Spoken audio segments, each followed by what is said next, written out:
de vozes e versos batendo no coração. Esse sonho é história de nossas memórias, é superação. Carregando a cultura e a identidade eu vou, carregando a riqueza do povo que eu amo e sou.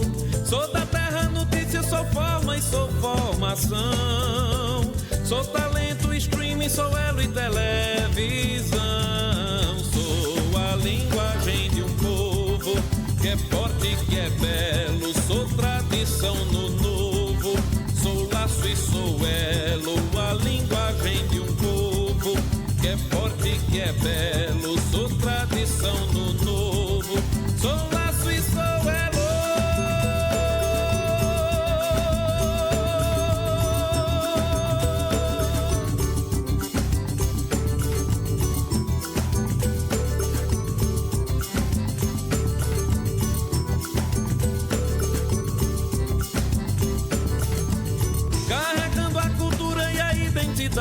Eu vou carregando a riqueza do povo que eu amo e sou.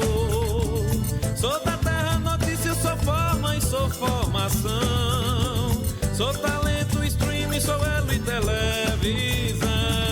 Sou a linguagem de um povo que é forte, que é belo. Sou tradição do novo, sou laço e sou elo. A linguagem de um povo que é forte, que é belo. Sou tradição no novo, sou laço e sou elo. A linguagem de um povo. Sejam todos muito bem-vindos aqui ao Vendas 360 Graus. Eu sou Paulo Neves. Estamos aqui no episódio 4. Muito feliz hoje. Um grande convidado, mais um grande convidado que vamos ter hoje aqui. Falando muito sobre vendas, sobre negócios, sobre liderar pessoas. Enfim, falar de tudo que envolve a caixa de Pandora do negócio, das dificuldades e desafios do empreendedor brasileiro. A gente vai poder bater um papo muito bacana, lembrando o propósito do nosso programa, que é sempre demistificar tudo que é relacionado a negócio, tudo que é relacionado a vendas. E hoje vamos estar aqui com o Jeová Júnior, da Jeová Móveis. Eu vou fazer uma apresentação breve aqui sobre ele. Esse programa, eu quero fazer uma referência a meu pai, né? Que ele estaria assistindo aqui. Eu sei que ele está assistindo no céu, mas ele está assistindo com muito orgulho, né? De a gente estar podendo colaborar e contribuir cada vez mais com as pessoas, que o nosso propósito é de fato servir. Então, falar um breve enunciado aqui do que é a jornada de uma loja tão tradicional de São José do Egito como Jeová Móveis, né?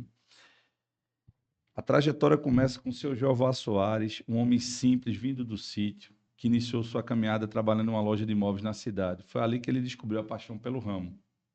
Com sede de aprender, foi para o Rio de Janeiro, onde aprimorou ainda mais seu conhecimento na fabricação de móveis. Ao retornar por volta dos anos 80, investiu na compra de máquinas e deu início à sua própria movelaria. Durante muitos anos, o foco foi fabricação de móveis de madeira, mas com o passar do tempo, a empresa evoluiu, se adaptou ao mercado e passou a atuar também com venda de móveis, planejados, decoração, estofados, enxoval e eletros, entre outros negócios. Que a gente conversa hoje com Jeová Júnior. Seja muito bem-vindo, meu amigo. Bom estar aqui. Agradecer mais uma vez por você ter aceitado e bate pronto o nosso convite. E quem é Jeová Móveis, Júnior? Paulo, muito obrigado. Eu que agradeço pelo convite, né? De antemão também digo logo, é a primeira vez que eu me sento assim numa mesa para bater um bate-papo assim, filmado e com microfone. Mas eu tenho o privilégio assim de trabalhar na Movelaria Jeová Soares, que foi meu pai que, como você explicou aí, na trajetória dele aí, meu pai é uma pessoa muito inteligente, ele idealizou aquele negócio e batalhou muito. Tem aquela empresa é a vida dele, né? Aquilo ali o hobby dele, a vida dele está todinha ali. E eu tenho esse privilégio e a responsabilidade, né, de dar uma continuidade e é por isso que a gente está sempre estudando e procurando um jeito de melhorar para dar continuidade naquilo ali, que a loja é um patrimônio da cidade. Sim. Eu tive a oportunidade, né, de conversar várias vezes com o senhor Jeová. E o senhor Jeová está com quantos anos? 71. 71 anos. E a vitalidade dele, né? Ele é viril, a vitalidade dele é muito forte e é muito legal porque muitas vezes, e aí eu acho que é um recado importante, principalmente para os jovens, né, de hoje em dia, a gente não para escutar tantas pessoas com tanta sabedoria, né, com tanto aprendizado e jornada, né? São mais de 45 anos Isso. tocando um negócio de sucesso, né? É. E é muito importante, muitas vezes o jovem hoje tão acelerado, né? O próprio WhatsApp ajuda isso, que hoje bota 2x, né? Para poder acelerar a mensagem. Mas cada vez mais a gente com essa ânsia de ter os atalhos da informação, a gente não para escutar as pessoas sábias, né, Júnior? Sim, sim, sim. Inclusive até uma das minhas decisões assim de vida profissional, de ficar lá com meu pai, foi para isso mesmo, assim, para estar perto dele e estar ouvindo sempre os ensinamentos, estar aprendendo lá com ele, porque eu, eu, eu comecei minha carreira profissional, eu sou formado em Direito pela Universidade Católica e eu fazia concurso, assim, eu almejava ser juiz. Depois que eu passei no concurso do Tribunal de Justiça e vim trabalhar na primeira vara aqui em São José do Egito, aí eu tive contato com como era a vida do juiz e o que era que fazia um juiz e tal, aí eu desisti da carreira. E aí já tinha voltado a trabalhar na loja com ele, e já estava lá com ele, e aí eu decidi que era aquilo que eu queria. Ficar lá na loja e ajudar ele a tocar a loja, e eu sabia que ele também almejava que eu sucedesse ele lá na loja. Então, tá sendo muito bom essa parte, assim, de dar continuidade, de aprender, de conviver com ele, com a família toda, né? Uma curiosidade, você falou que estudou na Católica, qual foi o ano, Júnior, que tu estudou na Católica? 2001. Eu, Eu entrei em 2001. eu entrei em 98, eu estudei na Católica em 98.1. Coincidência, foi. 2001.1.2. E Júnior, eu me permita chamar de Júnior, Jeová Júnior, né? Jeová Pai, Jeová Júnior, vamos colocar assim. Mas assim, trazendo um pouco para essa jornada, antes dos bastidores a gente conversava que a jornada sua começou muito novo, né? Você começou com Sim. quantos anos na loja? Ah, Aliás, ainda na indústria, na fábrica, né? De porque imóveis, né? quando a fabricação começou, era num bequim que tem ali perto da prefeitura. Hum. E eu me lembro da minha vida inteira lá. Porque a loja, eu nasci em 78. A loja, a Morrelaria, ele fundou, abriu o CNPJ em 80. E aí, desde eu muito pequeno, que eu já brincava lá no meio das máquinas, no meio da peãozada lá. E com 9 anos de idade eu já tinha umas obrigações lá. Eu já tinha que guardar as madeiras no fim do dia, que a gente comprava a madeira verde, botava para secar, para poder fazer o móvel de madeira. E eu já trabalhava, já com 9 anos, eu já tinha As obrigações. E tu acha que, trazendo um pouco para o cenário, até para o jovem que está nos ouvindo agora, quando a gente para pensar assim, se fosse hoje os direitos humanos ia dizer assim, você tá, né? Rapaz, Um jovem, né? realmente, essa geração Nutella O que a gente conselho fala, tutelar, desculpa, o conselho tutelar. e essa superproteção que existe hoje das crianças, das pessoas, e eu acho que atrapalha um pouco, atrapalha o desenvolvimento da pessoa para que ela se desenvolva como pessoa e crie uma antifragilidade, né? Sim. Porque o cara tem que aprender a lidar com as frustrações, com o desconforto. E hoje em dia é difícil. E interessante que você está falando pelo seguinte, trazendo um pouco ainda para o contexto, você com 9 anos de idade, né? Você falou uma coisa um pouco antes que você surgiu na sua cabeça como profissional algumas outras possibilidades no futuro. Sim. Mas não tenha dúvida que esses laços lá no início fez com que você entendesse que queria ainda continuar próximo do seu pai. Sim. E muitas vezes as pessoas só olham a questão do trabalho, mas não olham os laços paternos, Sim. né, de ter convivido tanto tempo com ele, em algum momento próximo dele na empresa. Sim. Né? Sim. E quantas coisas você não aprendeu que hoje você pode, inclusive, externar para os seus filhos. Nessa jornada, né? Então, isso tem um ponto, sim, relevante. E E as pessoas hoje acham isso de uma forma muito dura, né? Porque eu lembro bem também, quando como mais jovem, e isso é uma cultura muito da minha casa, nós sempre tivemos tarefas. Toda a Uhum. vida, toda a vida.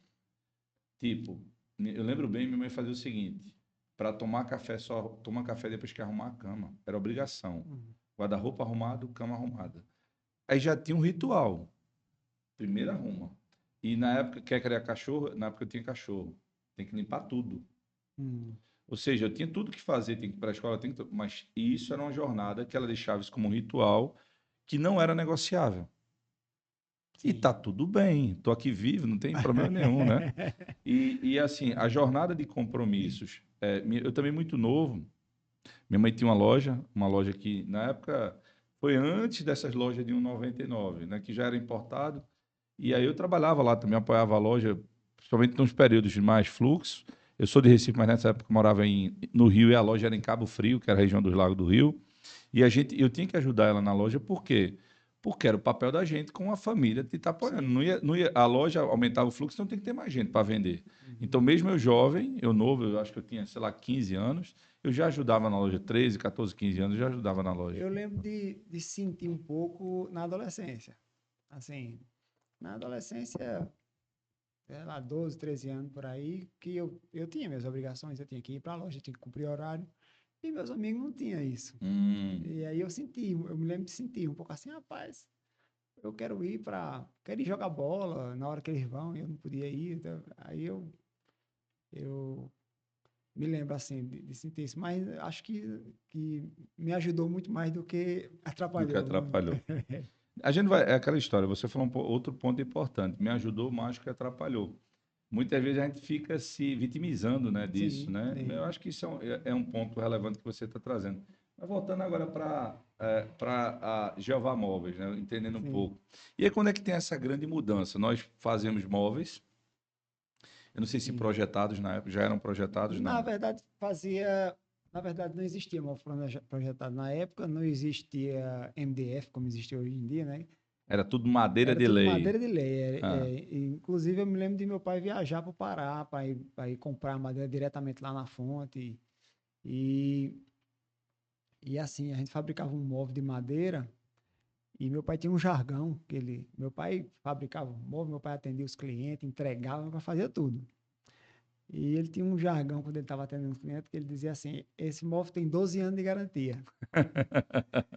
E só que teve muito desses móveis que ainda estão aí ainda. Já tem móvel desse aí que está com 30 anos, 35 anos de fabricado, e aí o pessoal chega lá na loja assim, eu tenho um guarda-roupa que foi seu Jeová que fez, tá lá em casa, tá igualzinho, tá do mesmo jeito. E aí ele brincava, ele dizia assim, ó, é 12 anos de garantia. Mas ele também dizia assim, ó, dura muito mais. muito bom, E muito bom. essa questão assim da qualidade dos móveis, isso foi uma coisa que virou a identidade da gente, assim, a identidade da loja de se vender um produto de qualidade. E onde é que foi a grande virada de chave, dizendo assim, vem cá, hoje a gente produz móveis, ou seja, devia ter uma escala de produtos, sei lá, Uhum. camas, móveis, ou móveis não, roupeiros, armários, enfim. É, Mas aí vem a grande virada de chave, ou seja, a gente, vocês fabricam ainda, porque vocês fazem uhum. móveis planejados hoje, mas onde é que entra a loja nessa história toda aí? Assim, na época a gente fabricava móveis sob encomenda também, mas nada parecido com o planejado de hoje, projetado e tal. Mas a gente também fazia o móvel para botar para vender. Então a gente fazia rack, né, produzia 10 racks na semana e botava na loja para vender, tinha um estoque. E aí a gente já tinha uma loja, né? E aí Já tinha uma loja já física? tinha uma loja, Ah, já tinha uma loja. E também ele começou a variar o produto assim, começou a colocar colchão. hum, Aí, só que quando começou a globalização, não me lembro o ano, eu me lembro quando a globalização começou, também agora você me pegou. A data específica eu não me lembro. eu não me lembro do ano que começou a se usar esse termo de globalização, mas foi bem por aí, era plano real, globalização, eu me lembro dessas coisas assim, e começou a aparecer os móveis vindo do sul. móveis no Rio Grande do Sul que eram móveis de MDP e MDF. E o acabamento industrial era uma coisa muito difícil de você conseguir acompanhar.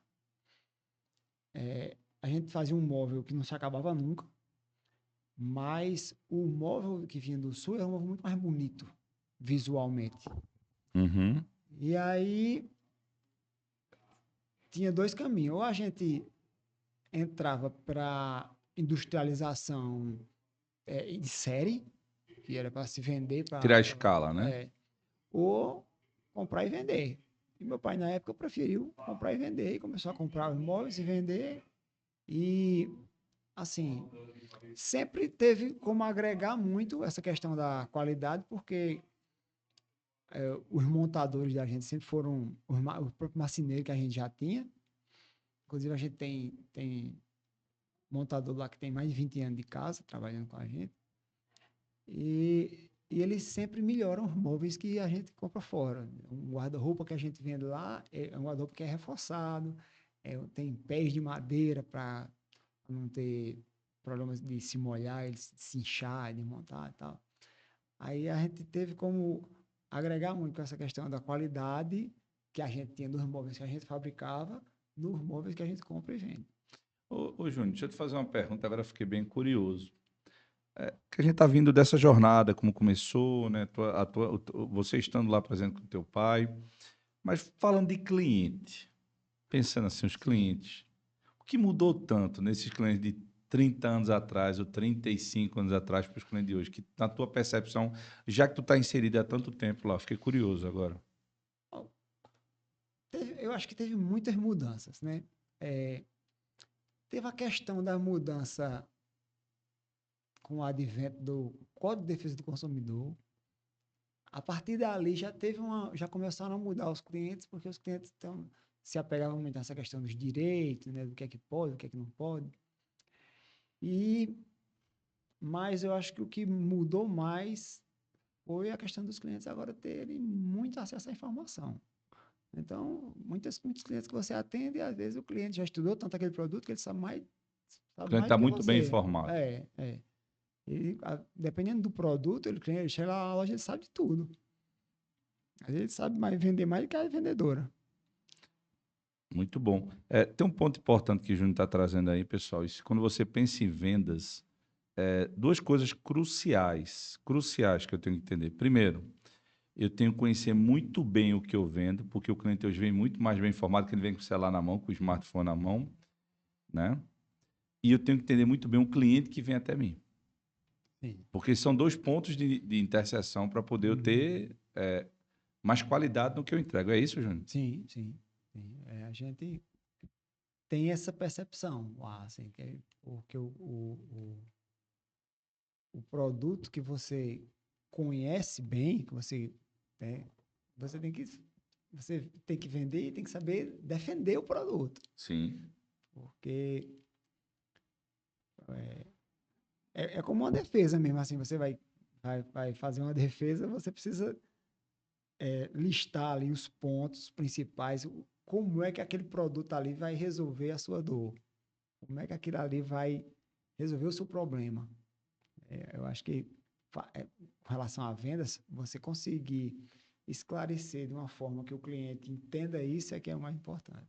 E o mais desafiador para você, empresário. Exato. Porque a gente fala muito sobre isso.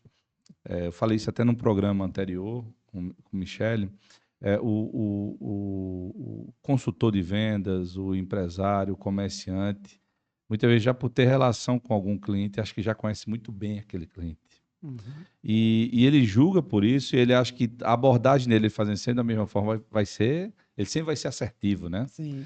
E hoje, na velocidade de informação que a gente tem, desde a globalização, conforme você falou, tudo hoje, cada vez com o advento agora da IA, enfim, tudo é muito rápido, né?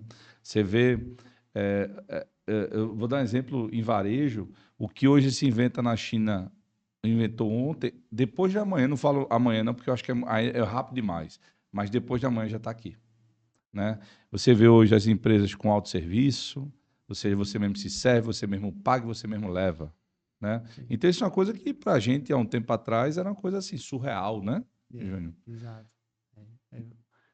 Essa questão do autosserviço era inimaginável quando a gente começou, né? Uma coisa que a gente não tinha nem quando eu... Mas aí a gente tem que estar toda hora procurando se adaptar, né?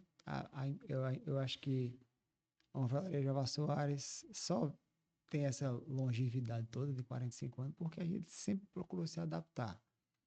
Antigamente era mais fácil se adaptar porque a gente só precisava se adaptar com relação ao produto.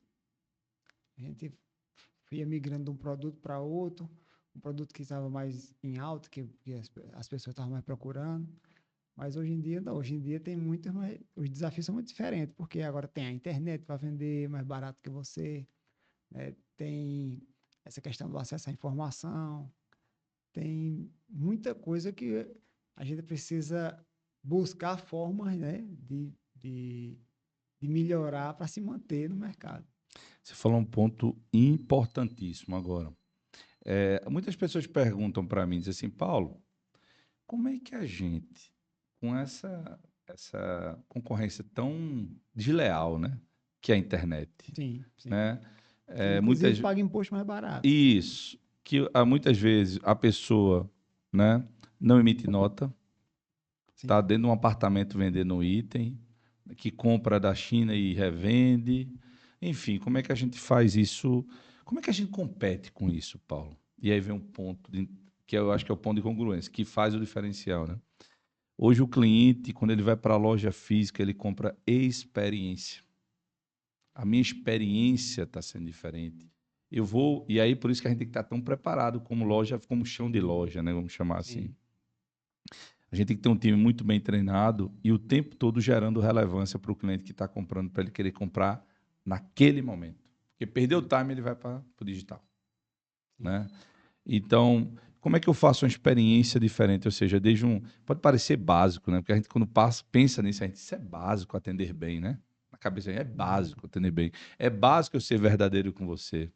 Mas o básico a gente já não faz tão bem feito. Porque a gente está tão envolvido com os problemas, com a concorrência desleal que hoje tem no digital, que muitas vezes a gente não para investir no básico para poder entregar o melhor da experiência que um cliente pode ter na loja. E uma experiência a gente pode ver de várias formas, né? A gente pode ver desde uma experiência de um evento que eu crio na loja para poder convidar os clientes, por exemplo, para comer um bolo de rolo e um café, que a gente estava conversando sobre isso outro dia. E aí eu vou para lá, eu estou dentro da loja, e dentro da loja eu gero uma compra por impulso de alguma coisa que eu vejo, né? Eu comento muito com as pessoas que hoje o valor para as empresas, o maior valor que as empresas têm hoje perante o cliente, muita gente fala, não, é o tempo, é o preço, não, é a atenção. Se eu consigo ter a atenção do meu cliente, eu consigo vender mais para ele. Quanto tempo ele passa mais na minha loja, mais ele me compra. Então, e ainda existe um grande diferencial que as pessoas muitas vezes não param para pensar, que na experiência do cliente dentro da loja, e principalmente trazendo para o interior, que isso é muito forte culturalmente, eu converso com o dono. Sim. Isso ainda tem um impacto forte. Eu não sei quanto tempo, porque a gente não sabe o que vem pela frente, ninguém sabe. Né? Mas isso concorda que isso é um impacto forte? Tanto essa questão de o dono que atende, o dono que está presente, e ainda tem muita gente que quer pedir desconto ao dono, né? Mas essa questão da atenção com os clientes, a gente, quando a gente vai entregar um conjunto de sofá, por exemplo, muitas vezes a pessoa que compra um conjunto de sofá novo, ela tem um conjunto de sofá já em casa e ela não vai querer se desfazer dele. Aí ela doou para a vizinha, doou para o filho, e o que é que a gente faz? A gente vai lá, pega o conjunto dela, entrega lá na outra casa, abre o espaço para depois a gente entregar o da gente. E esse tipo de atenção, assim, gera muito vínculo com o cliente, assim, a gente tem muitos exemplos nesse sentido, assim, os móveis antigos da casa da pessoa, a gente ajuda, dá um destino, leva com eles, que não custa nada, né? A gente já está trabalhando com isso, já está fazendo, já tem a equipe, já está tudo, é só para resolver a dor do cliente. Isso está também no prazer de servir, né? Sim. E aí, Júnior, deixa eu te fazer outra pergunta. E você falou uma coisa muito interessante. E você falou assim, nesses 45 anos, o negócio de vocês dá certo, porque dá certo, porque vocês se reinventam, né? Mas, fora se reinventar, qual é a tua visão de para dar certo? Tu que está basicamente esses 45 anos que existe a loja, você está inserido também dentro, junto com o seu pai.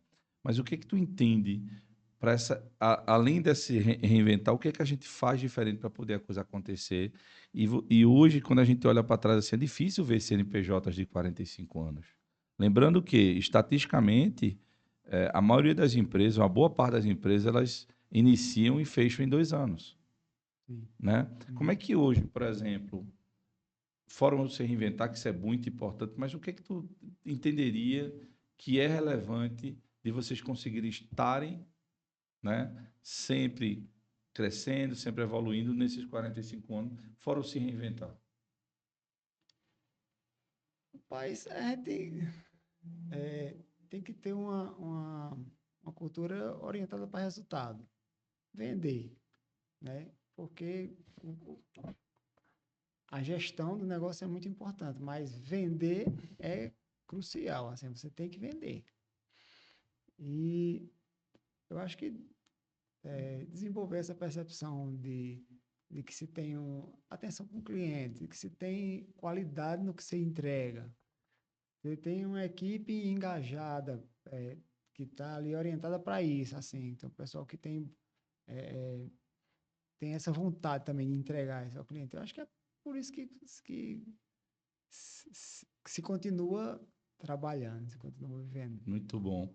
Então, pessoal, eu acho que se eu tivesse que fazer uma ressalva, isso que você está dizendo agora aqui, eu tenho que ter muito claro, criar uma cultura de resultado, né?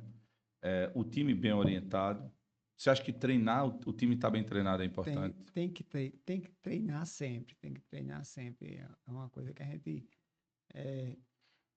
que não se deve economizar com o treino da equipe, porque é dali que se traz o resultado, né? Que se consegue.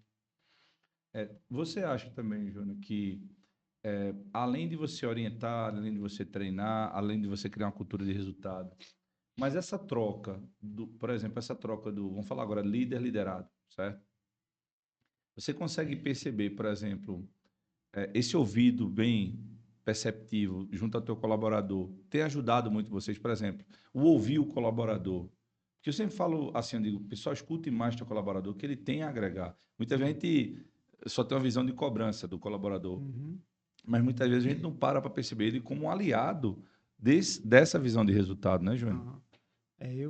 Eu busco sempre ouvir a equipe. Eu tenho uma organização de reuniões periódicas assim com eles, é, principalmente reunião individual, só para ele falar, só para ele ouvir, tanto para eu sentir como é que está o clima organizacional, como é que eles estão se sentindo, se está bom, quanto para que eles fiquem à vontade para sugerir, para apontar alguma coisa que eles não estão gostando, ou para uma sugestão de um produto ou de um processo que precisa melhorar. A gente tá, porque eles são assim a linha de frente, né? Quem está É o lá, front, né? quem está de frente lá com o cliente, tem quem leva a primeira pancada sempre são eles também, né? A gente está aqui por trás, mas tem que estar de olho e de ouvidos bem abertos para escutar o que eles têm para dizer, para a gente poder seguir se inventando, se reinventando. E aí eu fico mais curioso ainda. E como é que é lidar com gente, Júnior?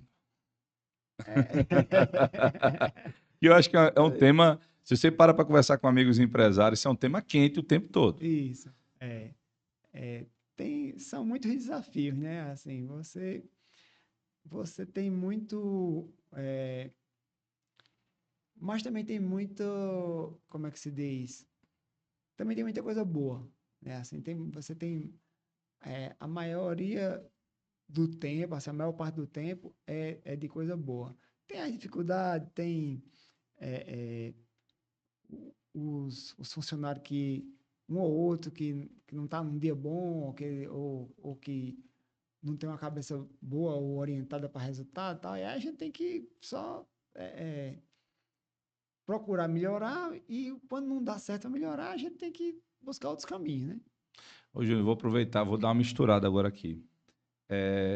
Você é um praticante, é professor, né? Sim. Um praticante de jiu-jitsu, enfim. Você acha que em algum momento, não só performance, não só trazer filosofia, seria isso? Trazendo um pouco para a luta, trazendo para o ambiente empresarial, né? Tu acha que te gerou inspirações para tu conduzir time? Sim, sim, ajudou. Ajuda. Ajuda a conduzir uma equipe, ensinar uma arte marcial, ajuda muito porque você vai entendendo as pessoas, né? Vai entendendo como é que elas funcionam, entendendo quando, quando a situação aperta, como é que ela reage. E aí me ajudou muito, assim, o jiu-jitsu nesse sentido, assim, de ser um líder, né? Eu tenho muita saudade de quando eu era professor, só que eu não tenho tempo de ser professor, Professor né? campeão, tá, pessoal? Professor campeão, campeão É, brasileiro, né?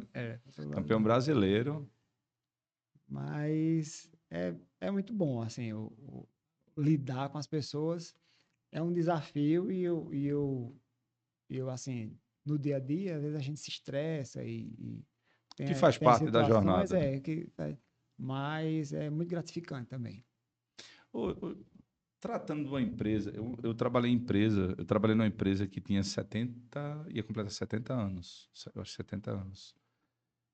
E eu imagino quantas jornadas desafiadoras que essa empresa já passou, eu imagino de 45 anos também. Sim. Na tua visão, tantos planos, né, que passaram. Eu não sei se fazer uma conta agora, mas mudança de moeda vocês pegaram, não pegaram? Várias. Pegaram mudanças de moedas, a indexação, aquela coisa toda. Cruzeiro cruzado, Isso. aí depois o RV. Na tua cabeça, assim, que tu percebeu, que tu olhava para o teu pai e olhava, esse é o momento mais difícil que a gente já passou. Na tua visão, qual foi esse momento? Ou tem alguma lembrança assim, esse momento foi mais desafiador para a gente? Não, eu não tenho uma lembrança assim, clara, não. Eu me lembro da inflação, que foi um momento muito difícil. Eu me lembro de remarcar os preços toda tarde. Todo dia tinha que remarcar os preços dos móveis. A gente tem uma. Chegava o fax da tabela nova A todo dia, gente, né? toda tarde tinha um rapaz que trabalhava com a gente lá. E ele todo dia ele batia na máquina de escrever a lista de preço. Todo dia ele Se a gente está digitava falando lá. de quantos itens na época, tu lembra mais ou menos? E Eu já não girava em torno de lembro, quanto? não lembro não. Mas era no tempo que a gente fabricava e a gente tinha assim, cama, 2, 3 modelos de cama, estante, mesa, não sei quantos estantes de mesa, tamanho. E aí tinha tudo lá na lista e tinha que remarcar todo dia. Todo dia fazer essa remarcação. É, Ou seja, todo dia tem a tabela nova, né? essa parte da inflação, eu me lembro que foi desafiador, assim, né, nesse sentido. Aí eu já vi meu pai contando as histórias e como era que se ganhava dinheiro nessa época, né? Porque era muito difícil. Eu não me lembro assim, de cor, de dizer como era, não, mas sei que tinha algumas formas, assim, dele. Trouxe um ponto interessante agora que eu nunca conversei, nunca falei em nenhum programa que eu tenha feito aqui na Elo TV sobre esse tema, mas você trouxe uma coisa e me remeteu a isso. Você começa a observar que pessoas que têm sucesso na carreira, ou que têm resultados diferentes, a mentalidade dela, o modelo mental dela é diferente. E a gente Sim. chama de mentalidade de crescimento. O Uhum. que é que acontece muitas vezes? Eu vou associar isso a guerras. São guerras, Sim. são desafios, são guerras, né? Uhum. E muitas vezes, muitas empresas nasceram de grandes guerras. Tem várias empresas que nasceram de grandes guerras, né? A Yamaha nasceu de uma grande guerra, a Nutella nasceu numa grande guerra. Enfim, tem várias empresas que nascem de guerras. A Nutella tem um detalhe interessante, que uma vez eu estava lendo sobre isso, que na época a Itália estava passando por uma situação muito pobre, na época da advento da guerra, né? Inclusive, tem até uma novela, eu acho que era Terra Nostra, de italianos que Uhum. migraram para o Brasil, enfim. Mas o que acontece?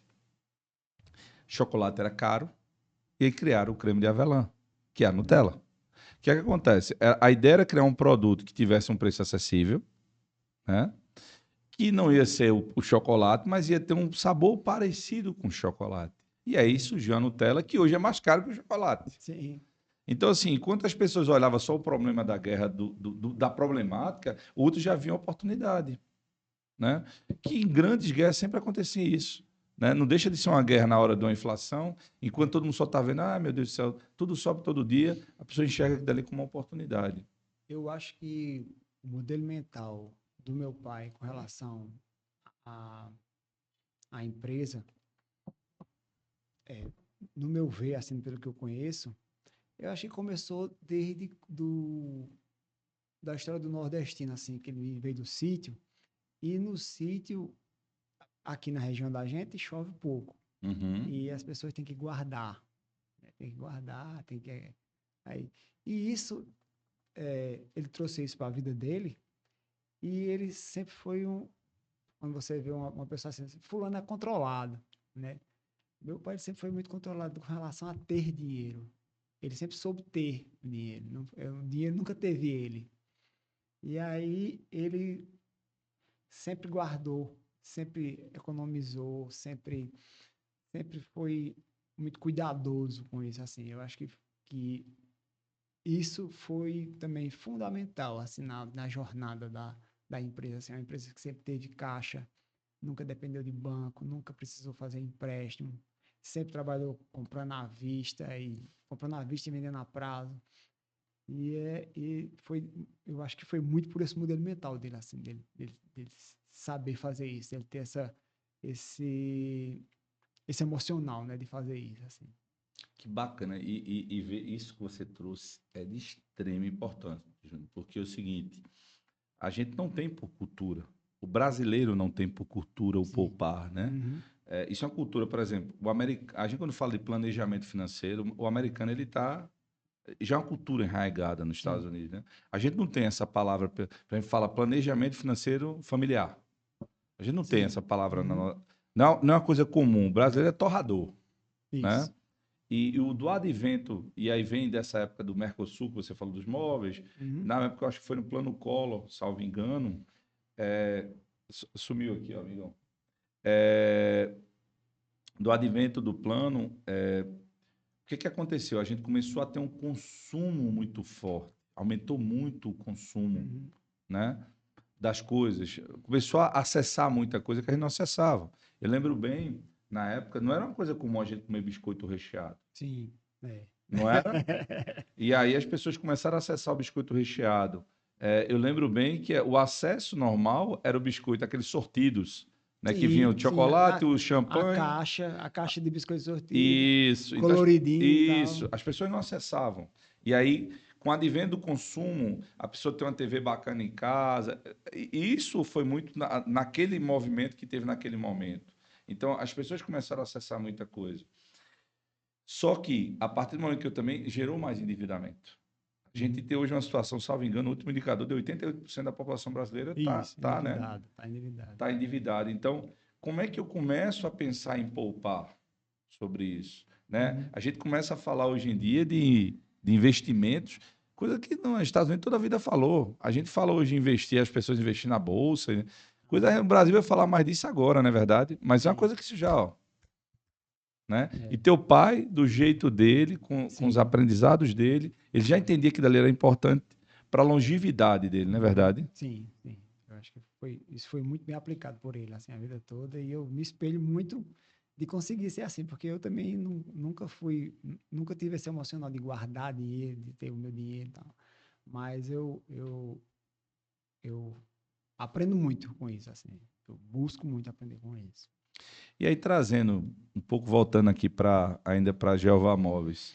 E aí, quando você para se perguntar assim, acho que foi uma pergunta até que a gente conversando mais cedo hoje, por que o cliente escolhe a Jeová Móveis na tua cabeça? Se você fosse perguntar assim, dizer assim, por que o cliente vem até aqui? Eu acredito que a gente tem credibilidade. A gente tem autoridade, tem credibilidade. A loja tem essa história toda, né? Tem, como eu disse, a loja é um patrimônio, faz parte da história da cidade. E eu acho que a gente tem muita credibilidade com os clientes da gente. Bacana. E quando eu começo a olhar, Júnior, para frente, vamos imaginar agora, a gente falou um pouco sobre o que a construção, a história que traz, né? Esse brasão de 45 anos, eu acho que e é importante porque você dizer assim, eu tenho um CNPJ que é o mesmo há 45 anos, né? Isso é Sim. muito legal. Mas pensando em futuro, Quando você começa a pensar em tudo que está rolando, em toda essa mudança radical que está de tecnologia, né? Hoje, os desafios que tem para a gente manter uma loja física, como é que tu começa a ver e você já começa a fazer, já nesse movimento, pensando em 2026, pensando no Jeová Futuro? A gente tem que estar se adaptando, né? Se reinventando, se adaptando. E aí, a gente está sempre ouvindo muitos clientes para buscar as formas de se conectar mais com eles, como essa questão que eu falei das entregas, o que a gente puder fazer para servir, inclusive oferecendo mais serviços dentro do trabalho que a gente faz. Eu acho que é por aí que a gente vai se manter e evoluir. Assim, vai evoluir nesse sentido, assim, porque só vender móvel todo mundo vende, né? Mas aí como é que você vende e o que você entrega é que é diferente. Muito bom, pessoal.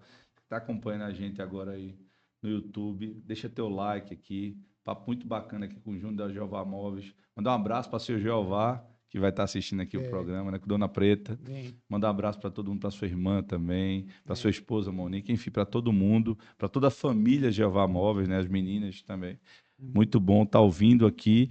E vocês tendo eu acho que eu gosto muito de escutar inspirações, né? Escutar inspirações de jornadas que não foram fáceis. sim, Eu tenho certeza que foram muitos uhum, desafios nessa jornada toda, mas vocês verem o seguinte, é uma empresa que tem perenidade, que está aqui, que está tocando, que se reinventa, né? Que investe em colaborador, que treina esse time, que, enfim, que busca o tempo todo criar uma experiência diferente para o cliente. E um ponto extremamente relevante que você falou agora, entender que a gente não vende produto, a gente vende serviço. uhum, Não é verdade? sim, Que sim, nós vendemos serviço. As pessoas, enquanto pensam que, não, porque eu vendo produto. Não, eu vendo serviço. Porque o serviço é o que vai fazer o diferencial da experiência do cliente para fazer com que ele não compre, por exemplo, na internet. Não é é, verdade? é, É, uhum, teve uma situação quando eu tinha uma loja muito interessante. E eu lembro, eu já comentei isso com você, eu tinha uma loja de bike, não uma loja, era um bike shop, e muitas vezes eu tinha uma concorrência direta com a internet, porque as pessoas vinham assim, na minha frente, com o celular aberto na mão e olhando para a bike, dizendo assim, Paulo, estou aqui na frente e estou olhando para a bike ali. Eles fazem o seguinte, aproveita e arrasta para o lado que você está vendo aí, nesse site que você está vendo, e consulta o Reclame Aqui, para ver se as pessoas estão tão felizes assim com essa loja que você está comprando através do digital. Aí quando a pessoa arrastar para o lado assim, também é covardia, Paulo. Não é verdade? é, Então, por quê? Porque é aquela história, você está conversando com o dono, né? Você está comprando uma bike, pode vir com arranhões, né? Você está comprando uma bike que você, se tem algum problema, você vai ter que recorrer a um saque, né? Quanto é que tempo que vale a tua paciência? você compra um móvel pela internet, você vai ter que montar o móvel, né? E aí, se qualquer, se você tiver que, se o móvel vier avariado, como é que você vai trocar? E aí, você passar toda pela burocracia de devolver, tudo. E aí, a gente, quando a gente entrega, a gente deixa prontinho na sua casa, montado, limpo, Com a garantia que com cabe, né? garantia. E no dia que você precisar, rapaz, eu comprei um guarda-roupa lá, mas a porta tá desregulada. A gente vai lá e regula, e deixa do jeito que tava. E a gente tá sempre aí para os clientes da gente. Hoje eu fiquei curioso com uma coisa agora que não está no contexto, mas eu tenho que te perguntar. Eu sei que vocês, por mais que produziam móveis de escala, mas em algum momento o cliente demandava alguma coisa para vocês, Sim. sei lá, um projeto, Uhum. alguma coisa nesse sentido. Teve alguma coisa muito curiosa que vocês fabricaram, que eu olhava assim, rapaz, nunca fez um negócio desse. Eu fiquei curioso agora para saber. Tipo assim, você olhar assim e dizer, rapaz, trouxeram um bom desafio para a gente agora. Já aconteceu? Não que eu me lembro assim de Ah, nada tão desafiador assim, não. A gente ou curiosa, né? Uma coisa curiosa. não, nada que a gente já teve desafio assim de fabricar um móvel e ter que entregar em Brasília. tem que entregar em Palmas, né? Ou seja, um cliente que tinha tanto vínculo com a marca de vocês que eles queriam dar aqui para você levar onde eles estavam. Isso, a gente já tem um desafio assim, mas a produção mesmo assim não. Não, né? Mas é interessante isso. Porque eu imagino, porque assim, você, por exemplo, trazendo um pouco para o talhado, alguns móveis que fazem, porque aí às vezes é um artesão, né? Que faz Sim. aquele talhado, aquele Sim. detalhe, às vezes até alguma coisa que é relacionada a alguma coisa mais religiosa, Sim. mas esse tipo de trabalho vocês nunca fizeram, Não. não? Ou tiveram que preparar uma base para uma pessoa preparar para talhar, já aconteceu ou não? Não.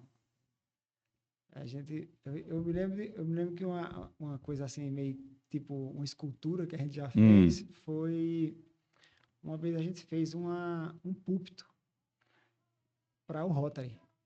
E aí tinha aquela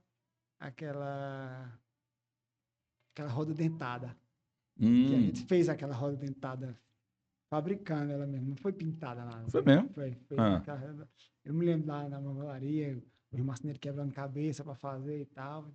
Até um dia desse aí eu tinha aí no Rotary. Que bacana. Que legal, que legal. Júnior, chegando aqui, pessoal, já no nosso finalmente, aqui uma conversa muito massa aqui com o Jeová Júnior, né? Contando um pouco da história do seu pai e da Jeová Móveis também. E ainda entendendo um pouco, né? Eu tenho uma curiosidade de fazer uma pergunta que eu sei que também não é uma coisa fácil. Se falando de uma empresa familiar, né? Quando a gente fala assim, e quais os desafios que a gente tem se tratando de uma empresa que pai para filho, está pai e filho no negócio, está a irmã, está a esposa. Eu sei que tem muitas pessoas e é uma coisa costumeira no interior, tem muitas coisas que vêm, inclusive, de pai para filho, assim.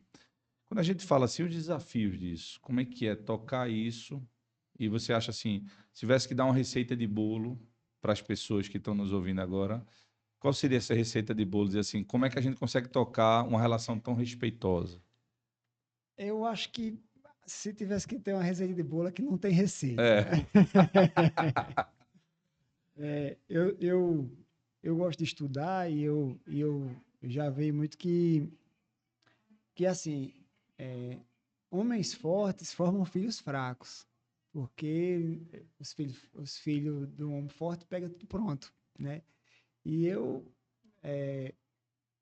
busco muito me desafiar e buscar sempre melhorar com medo disso, com medo de não dar conta.